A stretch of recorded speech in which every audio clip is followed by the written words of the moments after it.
Hello student. आज हम class 9th के लिए चैप्टर नंबर 5 इक्वल्यूट ज्योमेट्री जो है वो डिस्कस करने वाले हैं। तो मैं आपको बता सकता हूँ कि जो इंट्रोडक्शन है ना चैप्टर नंबर 5 की, वो बोर्ड पे तो पॉसिबल नहीं है क्योंकि बोर्ड छोटा है। तो हमने कोशिश किया है कि इसको हम कॉपी में जो है बता दें आपको, तो आप जा करके कॉपी में देखिए इसको। तो ये था प्यारे बच्चों क्लास 9th के लिए चैप्टर नंबर 5 है। तो इसमें क्या क्या डिस्कस करेंगे हम, इसमें डिस्कस करेंगे कि आपको ना एक 3D ज्योमेट्री गिवन है, 3D फिगर गिवन है। 3D फिगर कैसा हो सकता है, जैसे हमने कंसीडर किया एक क्यूब। क्या है ये? क्यूब है प्यारे बच्चों। अगर ये क्यूब है, इस क्यूब का जो एक वन सरफेस आप उठा करके देखो, वन सरफेस आपने मान लो ये उठा लिया, ये साइड आपने उठा ली ये वाली, ठीक है ना। तो ये आ गई। इस सरफेस में जो है 4 लाइनें गिवन है ना, 4 लाइनें। इन 4 लाइनों से मिलकर के क्या बन गया? एक सरफेस बन गया। 4 लाइनों से मैंने बोला है, तो 1 लाइन क्या हो जाएगी? लाइन, ठीक है ना। और लाइन किससे मिलकर के बनी है? बिंदु से। एक एंड पॉइंट, एक स्टार्टिंग पॉइंट, कोई भी ले सकते हो आप, स्टार्टिंग एंड एंड पॉइंट। अब दूसरी थिंग क्या है इसमें कि जो क्यूब होता है ना आपका, वो 3D होता है, यानी कि इसको हम कहीं से भी देखें एक जैसा दिखाई देगा। 2D जो है वो सेम होता है, एक जगह से जैसा देखोगे दूसरी जगह से थोड़ा सा अलग दिखाई देगा। 1D एक लाइन है, ठीक है ना बात। और पॉइंट्स क्या होते हैं आपके? पॉइंट्स जो हैं नन होते हैं, यानी कि कुछ भी नहीं होते, कोई भी डी नहीं होते वो, है ना, 0D। तो अब इन पॉइंटों को लेकर के हम यहाँ पे एक इससे रिलेटेड कुछ पॉइंट यहाँ पे डिस्कस करेंगे। ये पॉइंट आपके पास कुछ, ठीक है ना। ये पॉइंट कैसे हैं जो हम इनसे यहाँ पे कंक्लूजन निकालते हैं, वो क्या है वो चेक करते हैं हम जरा, ठीक है ना। सबसे फर्स्ट है कि a point is that which has no part. कोई एक पॉइंट होता है, ये एक पॉइंट है मान लो, इस पॉइंट का कोई भी पार्ट नहीं हो सकता, यानी कि इसको अलग नहीं कर सकते, ठीक है ना। ये पार्ट्स में डिवाइड नहीं हो सकता, ये बात सच्चाई है, ठीक है ना। ये जो कुछ पॉइंट है ये रियल लाइफ से रिलेटेड है, ठीक है ना। आप चेक करना जरा इसको। ए लाइन इज ब्रेथलेस लेंथ। आपने एक लाइन लगाई, लो जी मैंने एक लाइन लगा दी। क्या इसकी कोई मोटाई है या चौड़ाई है? इसकी ब्रेथ, ब्रेथ पूछ रहा है ना वो, ब्रेथलेस, इसकी कोई चौड़ाई नहीं है, ठीक है ना। इसकी ओनली लेंथ है, ब्रेथलेस लेंथ, यानी कि इसकी कोई भी ये चौड़ाई नहीं है। ये तो एक पॉइंट से मिलकर के बनी है। The ends of a line are points. Line के जो एंड पॉइंट होते हैं ये क्या होते हैं? पॉइंट होते हैं। इनको क्या बोलते हैं? पॉइंट, जैसा मैंने यहाँ पे बताया, ठीक है ना। और हमने इस चैप्टर से यही ऑब्जर्व किया ये 4 बातें। सरफेस होता है, सरफेस किससे मिलकर के बना होता है? लाइनों से। लाइनें किससे मिलकर के बनी होती है? पॉइंट से, ठीक है। और सरफेस से मिलकर के क्या बना होता है? क्यूब बना होता है, ठीक है ना, जिसके 6 फेसेस होते हैं। Straight line is a line which lie evenly with the point on itself. एक स्ट्रेट लाइन होती है, ये एक स्ट्रेट लाइन है, ये मिलकर के बनी होती है किससे? अपने पॉइंटों से, यानी कि पॉइंटों से मिलकर के बनी होती है। इसके ऊपर कुछ पॉइंट है, अगर मान लो आप पॉइंट पॉइंट लगाते रहोगे, उनको सभी को क्या कर दोगे? कौन मिला दोगे तो क्या बन जाएगी? एक लाइन बन जाएगी, ठीक है ना। A surface is that which has length and breadth only. Surface के पास ओनली लेंथ होती है और ब्रेथ होती है, उसकी कोई हाइट नहीं होती। अगर उसकी हाइट हो जाए तो वो तो 3D हो जाएगा। और मैंने क्या बताया अभी कि सरफेस जो है वो 2D होता है, ठीक है ना। जैसे आपके घर का फर्श है ना, या कोई वॉल ले लो, आपके घर की कोई वॉल होगी, वॉल भी कैसी होती है? 2D होती है। एक लेंथ होती है, उसकी एक ब्रेथ होती है। फर्श ले लो, उसकी भी एक लेंथ होती है, एक ब्रेथ होती है। उसके बाद बात करते हैं the edges of a surface are lines. Surface के जो एजिस होते हैं, ये सरफेस है ना एक, इसकी जो लाइन, इसके जो क्या है एजिस, वो क्या है? एक लाइन है, मैंने अभी बताया लाइन होती है ना। लाइन 4 लाइनों से मिलकर के बना है एक surface. A plane surface is a surface which lie evenly with the straight line itself. कोई सरफेस है वो तब बनता है जब काफ़ी सारी लाइनें क्या करते हैं? बना दे वहाँ पे। यहाँ पे इसके बीच में भी काफ़ी सारी लाइनें होंगी, है ना। अगर काफ़ी सारी लाइन होंगी तो इसमें इट मीन्स वो एक सरफेस बन गया, है ना। A plane surface is a surface which lies evenly with the straight line on itself, अपने ऊपर जो है उसके स्ट्रेट लाइन बनी होगी, मैंने बनाई है, तो उससे मिलकर के क्या होता है, एक सरफेस तैयार होता है। ठीक है ना। अब यहाँ पे हम बात करते हैं कि इस चैप्टर के अंदर हम एक्सियम पढ़ेंगे और पोस्टुलेट पढ़ेंगे। ठीक है। एक्सियम क्या होता है, एक्सियम को हम applicable every part of mathematic, की हम इसको एप्लीकेबल अप्लाई कर सकते हैं हर पार्ट में मैथमेटिक के। ठीक है ना, मैथमेटिक के हर पार्ट में इसको अप्लाई कर सकते हैं। और पोस्टुलेट्स क्या होते हैं, एप्लीकेबल ओनली ऑन ज्योमेट्री, इसको सिर्फ हम ज्योमेट्री में क्या करते हैं, अप्लाई करते हैं। जैसे फर्स्ट है आपके पास, हम बात करेंगे एक्सियम की।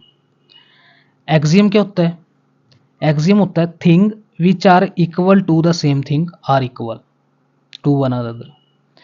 यानी कि मैं मान लो एग्जांपल लेता हूँ इसका, अगर टू है, टू एक थिंग है और वो इक्वल किसके हो सकती है, टू के, है ना, टू की ही तो हो सकती है। अगर वो दोनों, उसने क्या कहा है, कोई एक चीज है, कोई एक थिंग है, which are equal to same thing, same thing के इक्वल है, तो क्या कह सकते हैं, आर इक्वल टू वन, तो ये दोनों एक दूसरे के इक्वल हो जाएंगी। ठीक है ना, बात बिल्कुल हो जाएंगी इक्वल, पता ही है आपको। अगर मैं कह दूं if equals are added to equals, इसके लिए मैं एग्जांपल लेता हूं प्यारे बच्चों, जरा ध्यान से देखना। जैसे मान लो मैं कोशिश करता हूं एक एग्जांपल लेने की, उसने कहा है कि अगर इक्वल में दोनों तरफ सेम ऐड कर दे तब भी वो इक्वल रहेगी। मान लिया मैंने दो लिया था ना पहले, दो इक्वल टू दो, ठीक है ना। मैं यहाँ पे तीन ऐड करता हूँ, क्योंकि दोनों तरफ कहा है ना उसने इक्वल ऐड करना है, और यहाँ पे भी क्या करना पड़ेगा, तीन ऐड, तब भी ये क्या हो जाएंगे, इक्वल ही हो जाएंगे। तो यही बताया उसने। अगर उसने कहा है कि अगर सब्ट्रैक्ट कर दें, if equals are subtracted from equals the remainder are equals, यानी कि टू लिया था मैंने, इसमें से मैं वन माइनस कर दूँ और यहाँ पे भी वन माइनस कर दूँ, तो आंसर क्या आएगा, वन, तब भी क्या हो जाएंगे, इक्वल हो जाएंगे, क्योंकि इक्वल माइनस कर रहे हैं हम। Thing which are coincide with one another are equal to one another, मैं कह दूं इस पॉइंट का क्या मतलब है, बड़ा इंपॉर्टेंट है। मान लो आपके पास एक लाइन है, कोइंसाइड तो तभी करेगी, लाइन करती है ना। इस लाइन के ऊपर एक लाइन और है, क्या आपको दूसरी लाइन दिखाई दे रही है, नहीं दिखाई दे रही, इसका मतलब वो पूरी पूरी कोइंसाइड कर गई, यानी कि उसके ऊपर पूरी पूरी है वो। तो इस बात का क्या मतलब, वो दोनों लाइनें बराबर हुई, तभी तो वो एक दूसरे के ऊपर दिखाई नहीं दे रही हमें, है ना। Which coincide with one another are equal to one another, ठीक है बात। The whole is greater than the part, उसने कहा है कि होल जो है, जो पूरा पार्ट है, पूरा फुल, वो उसके पार्ट से बड़ा होता है। इस बात का क्या मीनिंग है, मान लो मैं फाइव एक, और एक फाइव को क्या लिखता हूँ, टू प्लस में, या टू लिख देता हूँ और थ्री लिख देता हूँ, ये दो अलग अलग पार्ट हो गए ना फाइव के, एक टू है और एक थ्री है। फाइव जो है वो ग्रेटर देन टू भी है, और फाइव जो ग्रेटर देन वो थ्री भी है। यही बताया इस पॉइंट के अंदर कि जो होल है ना, होल क्या है यहाँ पे, फाइव है, वो ग्रेटर देन होता है पार्ट से, बिल्कुल फाइव के मैंने पार्ट कर दिए। ठीक है ना आपके पास। जैसे आप मान लो 1 लीटर दूध लेते हो, है ना, आपने 1 लीटर दूध लिया, उसको अलग अलग क्या करते हो, बाउल में डालते हो। अगर अलग अलग बाउल में डालोगे तो जो 1 लीटर दूध आपने लिया था, ये वो तो एक अलग से रखा हुआ है, एक जो अलग से 1 लीटर लिया था उसको अलग अलग बाउल में डाल लिया। तो जो 1 लीटर दूध हुआ, वो अकेले अकेले बाउल से क्या हो गया, ग्रेटर ही तो हो गया। अगर उस बाउल वाले दूध को पूरे को इकट्ठा कर दें, जितने भी बाउल में आपने डाला है, तब वो क्या हो जाएगा, 1 litre is equal to 1 litre हो जाएगा, तब वो इक्वल हो जाएंगे। लेकिन हम पार्ट की बात कर रहे हैं, तो 1 लीटर दूध और बाउल का दूध से बड़ा हो जाएगा। सही है ना बात। Thing which are double of the same thing are equal to one another, यानी कि अगर डबल कर दे दो थिंग्स को, जैसे मैंने टू टू लिया था, two is equal to two, तो क्या हो जाएगा, टू टू जा फोर, टू टू जा फोर, क्योंकि डबल कर दे तब भी वो क्या है, इक्वल है। अगर हाफ कर दें, थिंग विच आर डबल, ही तो डबल के लिए था, हाफ के लिए अगर हाफ कर दे, टू का हाफ करेंगे तो, और यहाँ पे भी टू का हाफ करेंगे तो 1/2 से डिवाइड करना पड़ेगा ना, तो 1 = 1, तब भी वो क्या है, इक्वल है। ये थे आपके पास एक्सियम। और आपको मैं बता दूं, ये रियलिटी में ही जो है, मैथ के हर पार्ट में आप इसको अप्लाई कर सकते हो, रियल लाइफ में भी आप अप्लाई कर सकते हो इस चीज़ को। ठीक है ना बात, ये तो है एक्सियम। पोस्टुलेट की बात कर लेते हैं। पोस्टुलेट आपके पास इंपॉर्टेंट है। तो पोस्टुलेट है प्यारे बच्चों, पोस्टुलेट कहता है straight line may be drawn from any one point two any another point. इस बात का क्या मीनिंग है? इंपॉर्टेंट है, समझ के देखना जरा, मैं समझाता हूँ आपको। जैसे मान लो स्ट्रेट लाइन जो है हमेशा ड्रॉ होती है दो पॉइंटों के बीच में, एक पॉइंट और यहाँ से मैंने एक दूसरा पॉइंट ले लिया। क्या अगर मैं ये पॉइंट ना होता यहाँ पे, क्या मैं स्ट्रेट लाइन ड्रॉ कर सकता था? नहीं कर सकते थे। तो कहीं ना कहीं आपको दूसरा पॉइंट मिलता ही मिलता जरूर। ठीक है ना बात? वैसे तो आपकी एनसीईआरटी मैथ में बताया गया है कि स्ट्रेट लाइन तो दो पॉइंटों के बीच में बनेगी, वैसे ये पॉइंट काफी सारी लाइनें जो है वो बना सकते हैं। ठीक है, स्ट्रेट लाइन हमेशा दो पॉइंटों के बीच में बनेगी। यहाँ से भी काफी सारी लाइनें जो है निकलती हैं, देखा होगा आपने डायग्राम अपने को बुक में, है ना। ये पॉइंट ए है, ये पॉइंट बी है, इन दोनों के बीच में जो पॉइंट बनेगा, जो लाइन बनेगी वो स्ट्रेट लाइन होगी। ठीक है ना। अब बात करते हैं, a terminated line can be produce indefinitely. इस बात का क्या मीनिंग है? टर्मिनेटेड का मतलब है जो यूक्लिड है, यूक्लिड सर थे जो जिन्होंने चैप्टर बनाया ये, उन्होंने लाइन सेगमेंट को ही क्या बताया? Terminated line. क्या बताया? Terminated line. तो टर्मिनेटेड लाइन यानी कि लाइन सेगमेंट जो है कैन बी प्रोड्यूस इनडेफिनेटली। इस बात का मतलब है कि हम ये एक लाइन है, मान ली एक लाइन सेगमेंट है, लाइन सेगमेंट के हमेशा एंड पॉइंट होते हैं, लाइन के एंड पॉइंट नहीं होते। ठीक है ना। तभी तो हम बोलते हैं रेलवे लाइन। रेलवे लाइन क्यों बोलते हैं? इसीलिए बोलते हैं वो रेलवे लाइन, क्योंकि उसके एंड पॉइंट का ही नहीं पता होता कहाँ पे है। ठीक है ना। लाइन सेगमेंट थोड़ी बोलते हैं उसको कि रेल लाइन सेगमेंट, ऐसा नहीं है। अब ये एक लाइन सेगमेंट है, सेकंड पॉइंट को डिस्कस कर रहा हूं मैं, इसको हम कहीं तक भी प्रोड्यूस कर सकते हैं इनडेफिनेटली। ठीक है, इधर से भी इधर से भी, अगर ये ए पॉइंट मान के चलेंगे बी। ठीक है ना। ये था सेकंड पॉइंट। उसने कहा है थर्ड पॉइंट में, a circle can be drawn with any centre और एनी रेडियस। आप सर्कल को बना सकते हो, छोटा बना लो, उसका सेंटर हो जाएगा, उसकी रेडियस हो जाएगी। बड़ा बना लो, उसका सेंटर हो जाएगा, उसकी रेडियस हो जाएगी। जैसे जैसे आप बनाओगे उसके अकॉर्डिंग उसका सेंटर और रेडियस मिलेगी आपको, वही बताया उसने। अच्छा, उसने फोर्थ पॉइंट में बताया, all right angles are equal to one another. जो सभी 90 डिग्री के जो सभी एंगल होते हैं, सभी कैसे होते हैं? इक्वली तो होते हैं। कुछ भी लिख लो, 90 तो 90 होता है, चाहे आप छोटे फिगर में बना लो चाहे आप बड़े फिगर में बना लो, 90 एंगल तो 90 ही रहेगा। ठीक है ना। फिफ्थ पॉइंट है, बड़ा इंपॉर्टेंट है, अच्छा चैप्टर है, अच्छी वो है पॉइंट है, ये डिस्कस करते हैं इसको प्यारे बच्चों।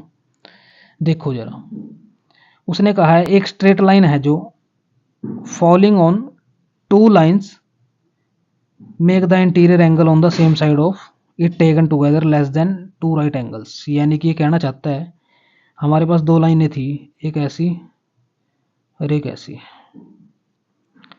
इसके ऊपर कोई एक लाइन जो है वो फॉल करती है,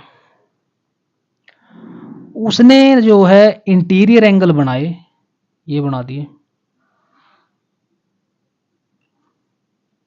ठीक है ना, ध्यान से देखना, उसने इंटीरियर एंगल बनाई, ये जो इंटीरियर एंगल है ये इनका सम लगा लो। उन्होंने कहा है ना, lines make the interior angles on the same side of, same side बना दिए।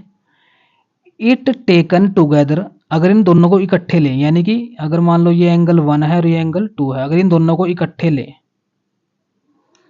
तो इन दोनों का सम जो है, इकट्ठे लेने का मतलब क्या, सम, वो लेस देन होगा टू राइट एंगल से, यानी कि वो लेस देन होगा 180 से। ठीक है ना। इधर की तरफ नहीं होगा, अब इस पॉइंट पे भी आएंगे, इधर की तरफ क्यों नहीं होगा? तो उसने कहा है कि then the two straight lines if produce indefinitely meet on that side on which the sum of angle is less than two right angles. यानी कि उसने कहा है, अगर उन दो स्ट्रेट लाइंस को हम इनडेफिनेटली प्रोड्यूस करें, किधर से प्रोड्यूस करें? जिधर से आपके एंगल का सम 180 डिग्री से छोटा आया है, यानी कि इधर ही तो आया, तो इधर प्रोड्यूस कर दो इसको। हमने इसको मान ले प्रोड्यूस कर दिया ऐसे, और फिर इधर से भी प्रोड्यूस करना पड़ेगा। तो ये इधर प्रोड्यूस करोगे, जैसे ही आप इनडेफिनेटली इसको प्रोड्यूस करोगे तो ये कहीं ना कहीं एक पॉइंट पे आकर के मीट कर जाएंगे, और एक पॉइंट पे आकर के जब मीट करेंगे तब यहाँ पे ये एक ट्रायंगल जो है वो क्रिएट कर देगा। देखो बन गई ट्रायंगल, यहाँ से लेकर के यहाँ तक, यहाँ से लेकर के यहाँ तक, और फिर ये यहाँ तक, ठीक है ना। इसलिए इसका एंगल का जो सम है वो 180 से छोटा है, क्योंकि ट्रायंगल के तीनों एंगल का सम कितना होता है, 180 होता है। यहाँ पे इन दो एंगल का सम 180 से छोटा होना जरूरी था। तो अगर इधर छोटा होना जरूरी था तो ये तो एक्सटर्नल एंगल बन गए। एक्सटर्नल एंगल का सम हमेशा अपोजिट एंगल के सम से बड़ा होता है, ठीक है ना। तो इट मीन्स अगर इनको हम प्रोड्यूस करेंगे इंडेफिनेटली तो ये कहीं ना कहीं मीट नहीं करेंगे, कहीं भी मीट नहीं करेंगे। इसलिए जिधर की तरफ आपके दो इंटीरियर एंगल का सम 180 से छोटा बनता हो, इट मीन्स उधर की तरफ आपकी ट्रायंगल बनेगी, ठीक है ना बात। तो उम्मीद करता हूँ आपको जो है इंट्रोडक्शन बड़े अच्छे से समझ आई होगी। मैंने पूरी कोशिश की आपको समझाने की। और वीडियो, तब तक के लिए फिर मिलते हैं आपको नेक्स्ट वीडियो में। इस वीडियो को लाइक करिए, चैनल को सब्सक्राइब करिए, और अनसब्सक्राइब मत किया करो यार प्लीज़, ठीक है ना। अगर आपका भला होता है तो आप रख लीजिए, कहीं ना कहीं किसी के काम आ जाएगा वो, क्या पता आपको भी देखना पड़ जाए कुछ, ठीक है ना। तो प्लीज़ अनसब्सक्राइब मत करिए करिए, और वीडियो को शेयर किया करें, ज़्यादा से ज़्यादा लाइक करिए करें। Thank you so much for watching a video.